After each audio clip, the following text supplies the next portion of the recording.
Hi സുഹൃത്തുക്കളെ, എല്ലാവർക്കും നമസ്കാരം. എല്ലാവരും സുഖമായിട്ടിരിക്കുന്നു എന്ന് വിശ്വസിക്കുന്നു. എല്ലാവരും ഫുഡൊക്കെ കഴിച്ചോ? നമ്മളിന്നൊരു ചിക്കൻ കറി ഉണ്ടാക്കാൻ പോവുക. അപ്പോൾ നമുക്ക് തുടങ്ങിയാലോ? ഞാൻ 1 കിലോ ചിക്കൻ്റെ റെസിപ്പിയാണ് ഉണ്ടാക്കുന്നത്. അതിനുവേണ്ടി ചിക്കൻ കഴുകി റെഡിയാക്കി വെച്ചിട്ടുണ്ട്. പിന്നെ 2 വലിയ സവാള, ചെറിയ തക്കാളി, പച്ചമുളക്, ഇഞ്ചി, വെളുത്തുള്ളി, കറിവേപ്പില, കുറച്ച് എണ്ണ ഒഴിക്കുക.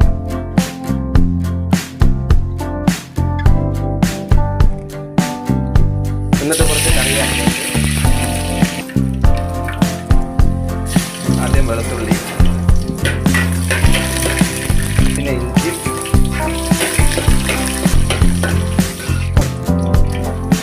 സവാള ഇടുക.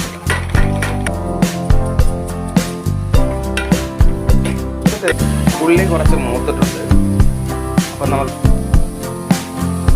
തക്കാളി ഇട്ട് നല്ലവണ്ണം ഇളക്കി കൊടുക്കും.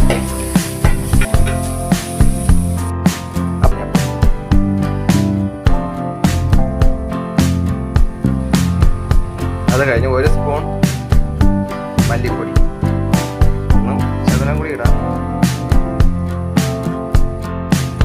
അത് കഴിഞ്ഞ് മുളക് പൊടി 1 സ്പൂൺ, എരിവനുസരിച്ച് മുളക് പൊടി. Chicken masala 1.5 spoon.